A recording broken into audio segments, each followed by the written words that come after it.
So let's talk about best practices. I think one of the things that a lot of people here in China don't do is realize is that there's a lot to be learned from other factories, other places, and that what's happening right in their own factory isn't always the best. One of the things that I've always strived to do is get my people out so that they can take a look at what other people are doing. And it doesn't even have to be in the same type of product line. For example, people in the sewing industry can learn things from people in the woodworking industry. There are definitely things that can happen between the two industries that can give you ideas on how to improve your industry. Most of the owners here have some of what I would call the old-fashioned system of I'm a sewer, I'm a woodworker, I'm a metal worker, and once I do those things, I can't do anything else. And I'm experts in this, and so the sewer can't help the woodworker, and the woodworker can't help the manufacturing worker or the metal worker.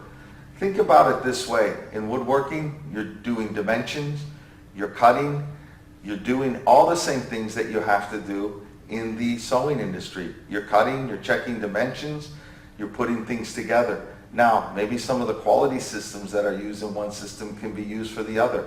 It's time to open up the mind here and understand that many of the same processes and procedures can be used factory to factory to factory.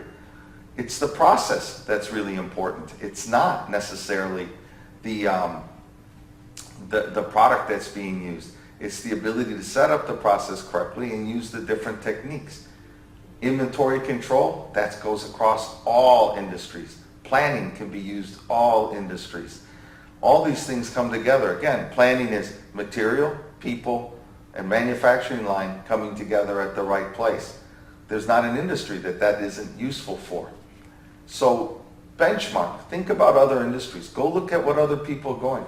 Look at the technical knowledge between one industry and another. Go to some of the shows and see what kind of machines are being used to do measurement or to do testing or to do painting, for example. Painting is another one that can cross all industries. Painting is the application of a liquid or powdered substance onto a surface. That is industry exclusive. It can be anywhere in any industry. So again, think about benchmarking, think about looking around, understand that people from other industries can bring in a fresh perspective into your industry or into your factory.